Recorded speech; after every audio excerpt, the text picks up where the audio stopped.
Hey you buddies! So welcome back to my channel.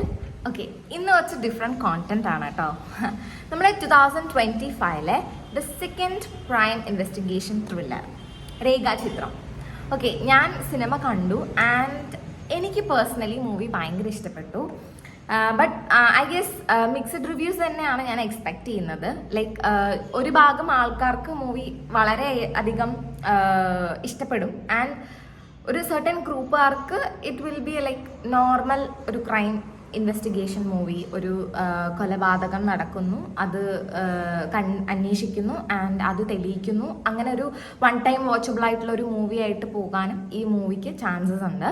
And like you know ഓരോ ആൾക്കാർക്കും ഓരോ പെർസ്പെക്റ്റീവിലാണ് അവർക്ക് മൂവി ഡൈജസ്റ്റ് ആവുന്നത്. സോ അത് കോമൺ ആണ്. ബട്ട് ചിലവർക്ക് ഈ മൂവി ഭയങ്കരമായിട്ട് ഒത്തിരി കണക്റ്റ് ആവാൻ അല്ലെങ്കിൽ ഒത്തിരി ഇഷ്ടപ്പെടാൻ ചാൻസ് ഉണ്ട്. ബിക്കോസ് അതിന് ഏറ്റവും കൂടുതൽ പറയേണ്ടത് ആ മൂവിയുടെ ഡിറക്ഷൻ, അതിൻ്റെ screen play and how the movie is taken. Like the execution of the movie was like wonderful. എനിക്കത് പേഴ്സണലി ഭയങ്കര ഇഷ്ടപ്പെട്ടു. കാരണം ഞാൻ ഏതൊരു മൂവി ആണെന്നുണ്ടെങ്കിലും അത് വളരെ എൻജോയ് ചെയ്ത് കാണുന്ന ഒരാളാണ്. സോ എനിക്ക് തോന്നുന്നു ഭൂരിഭാഗം ആൾക്കാർക്കും ഇഷ്ടപ്പെടാൻ ചാൻസ് ഉണ്ട്. ലൈക്ക് ആ മൂവി പാറ്റേൺ ഇഷ്ടപ്പെടാൻ ചാൻസ് ഉണ്ട്. മൂവി തുടങ്ങുന്നത് തന്നെ ഒരു കൺഫെഷനിലൂടെയാണ്. ഒരു ക്രൈം, ആ ക്രൈമിൽ ഇൻവോൾവ് ആയിട്ടുള്ള ഒരാൾ ഒരു കൺഫെഷൻ നടത്തുന്നു. അങ്ങനെ ആ കൺഫെഷനിലൂടെ അവിടെ ഒരു ക്രൈം നടന്നതായിട്ട് നമുക്ക് തെളിയിക്കപ്പെട്ടിട്ട് ആൻഡ് അതിൽ നിന്ന് തുടങ്ങുന്ന ഒരു ഇൻവെസ്റ്റിഗേഷൻ ത്രില്ലർ തന്നെയാണത്.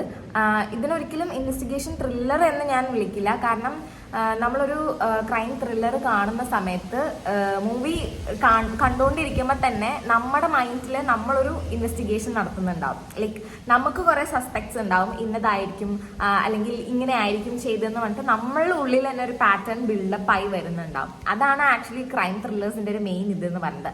അങ്ങനെ ഒരു ഹൈ ക്യൂരിയോസിറ്റി എനിക്ക് ഡെവലപ്പായിട്ട് വന്നിട്ടില്ല. നമ്മൾ ആക്ച്വലി ആ ഒരു മൂവി എടുത്തിരിക്കുന്ന പാറ്റേണിനെ ആയിരിക്കും കൂടുതൽ എൻജോയ് ചെയ്യുന്നുണ്ടാവുക. ഒരു ഫ്ലോയിലായിരിക്കും നമ്മൾ പോകുന്നുണ്ടാവുക. അതല്ലാതെ ആ ഒരു ഹൈ പേസിലുള്ള ക്യൂരിയോസിറ്റി ആൾക്കാർക്ക് കിട്ടാത്തത് കൊണ്ടാണ് ഞാൻ പറഞ്ഞത് ഇത് കൂടുതൽ പേർക്ക് വർക്കാവാൻ ചാൻസ് ഇല്ല എന്നുള്ളത്. കാരണം ഒത്തിരി ആക്ഷൻസും ഡ്രാമാസും ഭയങ്കരമായിട്ടുള്ള ആ ഒരു ബാഷ്ബുഷൊന്നും ഇതിനകത്തില്ല. ലൈക്ക് ഒരു നല്ല രീതിയിലെടുത്തൊരു ഒരു സോഫ്റ്റ് ഒരു സോഫ്റ്റ് ഫ്ലോയിൽ പോകുന്ന ഒരു മൂവിയാണ് കേട്ടോ ഇത്. അതായത് അതിൻ്റെ ഞാൻ പറഞ്ഞില്ലേ, അതിൻ്റെ ആ ഒരു the way that movie has taken, അതാണ് ഇതിൻ്റെ മെയിൻ ഹൈലൈറ്റ് എന്ന് പറയുന്നത്. ഓക്കെ, ഇനി പലർക്കും, അതായത് നമ്മൾ ട്രെയിലർ കണ്ടുവന്ന പലർക്കും ഉള്ള ഒരു ക്യൂരിയോസിറ്റി ആണ് എന്താണ് ഈ സിനിമയ്ക്ക് കാതോട് കാതോരം എന്ന് പറഞ്ഞ സിനിമയായിട്ടുള്ള കണക്ഷൻ എന്നുള്ളതാണ്.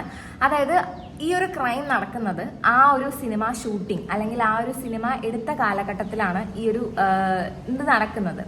സോ നമ്മൾ ആ ഒരു ഇതിന് മൊത്തം ആ ഒരു സിനിമയിലുള്ള റീക്രിയേഷൻ നടക്കുന്നുണ്ട്. അതായത് ആ ഒരു സെറ്റ് ആണെങ്കിലും ആ ഒരു ഷൂട്ടിംഗ് ലൊക്കേഷൻ മൊത്തത്തിൽ ആ ഒരു കാലഘട്ടത്തിലേക്ക് നമ്മളെ ഇതിനെ ട്രാക്ക് ചെയ്യാനുള്ള ഒരു ഇതുണ്ട്. അത് ആക്ച്വലി അതൊരു ഡയറക്ടറിന്റെ ഒരു എന്താ പറയാ, ഒരു he was able to create that. നമ്മളെ ആ ഒരു കാലഘട്ടത്തിലേക്ക് അല്ലെങ്കിൽ ആ ഒരു ഇതിലോട്ട് ആ ഒരു റീക്രിയേഷൻ വാസ് ലൈക്ക് അമേസിങ്. അത് ആൾക്ക് വളരെയധികം നന്നായിട്ട് ചെയ്യാൻ പറ്റിയിട്ടുണ്ട് ഈ സിനിമയിൽ. ആൻഡ് ഈ ഒരു മൂവി ഇത്രയും അടിപൊളി ആവാൻ ഇതിൻ്റെ ഒരു മെയിൻ കോൺട്രിബ്യൂഷൻ എന്ന് പറയുന്നത് തന്നെ പെർഫോമൻസ് ആണ്. ഓക്കെ, ഇതിൻ്റെ ഓരോ ക്യാരക്ടേഴ്സിനെ ഡെപിക്റ്റ് ചെയ്ത രീതി, അതായത് ഞാൻ മെയിനായിട്ട് എനിക്ക് ഏറ്റവും കൂടുതൽ ഇഷ്ടപ്പെട്ടത് അനശ്വരയുടെ പെർഫോമൻസ് ആണ്. Like she did it very well. Okay, അതായത് ആ ഒരു ക്യാരക്ടർ രേഖ എന്ന് പറയുന്ന പെൺകുട്ടിയുടെ ആ ഒരു ഹൂ ഷീ ഈസ്, അല്ലെങ്കിൽ ലൈക്ക് ആ ഒരു കടുത്തൊരു മമ്മൂട്ടിയുടെ ഒരു വലിയൊരു ഫാൻ ഗേൾ, ലൈക്ക് ആ ഒരു സിനിമാ ലോകത്ത് എന്തെങ്കിലുമൊക്കെ ആയി തീരും അല്ലെങ്കിൽ തീരണം എന്നുള്ള ഒരു ആഗ്രഹം വെച്ചിട്ട് വരുന്ന ഒരു പെൺകുട്ടി. സോ ആ ഒരു ക്യാരക്ടറിനെ വളരെയധികം നന്നായിട്ട് തന്നെ അനശ്വര അത് like she portrayed it very well.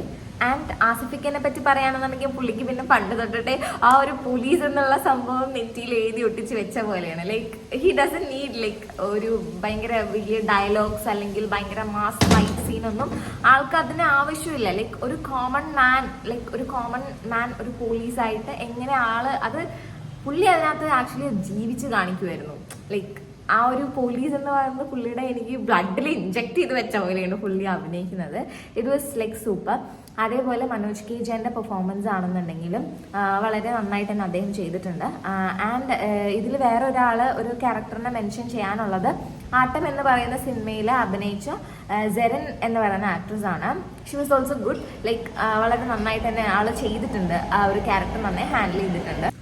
Movie കണ്ടിറങ്ങി കഴിഞ്ഞ ആൾക്കാർക്ക് മാത്രമേ മനസ്സിലാവുള്ളൂ ആക്ച്വലി എന്താണ് what this movie title conveys, എന്താണ് ആക്ച്വലി ഈ മൂവി ടൈറ്റിൽ പറയുന്നത് എന്നുള്ളത്. കാരണം നമ്മൾ ലൈക്ക് ആഫ്റ്റർ ഐഡന്റിറ്റി രേഖാചിത്രമൊക്കെ ഒരുമിച്ച് ആ ട്രെയിലർ ഇത് വരുന്ന സമയത്തൊക്കെ നമ്മുടെ മൈൻഡിൽ ഉണ്ടായിരുന്നത് ഓക്കെ കൈൻഡ് ഓഫ് സിമിലർ അല്ലെങ്കിൽ ഇങ്ങനെ തന്നെ ആയിരിക്കും, രേഖാചിത്രം തന്നെ ആയിരിക്കും എന്നുള്ളതാണ്. പക്ഷെ അതല്ല, രേഖ എന്ന് പറയുന്ന പെൺകുട്ടി അല്ലെങ്കിൽ ഹൂ ഷീ ഈസ് എന്നുള്ളതാണ് സ്റ്റോറി മൊത്തം. നമ്മൾ യൂഷ്വലി ഒരു ക്രൈം നടന്നു കഴിഞ്ഞാൽ എല്ലാവരും ആ ക്രൈം നടത്തിയ ആളുടെ പിന്നിലായിരിക്കും കഥ മൊത്തം ഉണ്ടാവുക. But the story evolves around who the victims, ആരാണ് കൊല്ലപ്പെട്ടത് അല്ലെങ്കിൽ ആ കൊല്ലപ്പെട്ട ആളുടെ സ്റ്റോറി അല്ലെങ്കിൽ ആരാണ് എന്നുള്ളതാണ് സ്റ്റോറി ത്രൂ ഔട്ട് കാണിക്കുന്നത്. ആൻഡ് എൻഡ് ഓഫ് ദി സ്റ്റോറിയും ആരാണ്. ആക്ച്വലി മൂവി ഭയങ്കരമായിട്ട് വർക്ക് ആയിട്ടുണ്ട്. ഭയങ്കര ഇഷ്ടപ്പെട്ടു. നല്ലൊരു മൂവി തന്നെയാണ്. ബട്ട് ഞാൻ നേരത്തെ പറഞ്ഞ പോലെ ചിലവർക്ക് അത് വൺ ടൈം വാച്ചബിൾ ആവാം, ചിലവർക്ക് അത് യൂഷ്വൽ ക്രൈം ത്രില്ലർ ആവാം. സോ നിങ്ങൾ എന്തായാലും പോയി കണ്ടു നോക്കുക.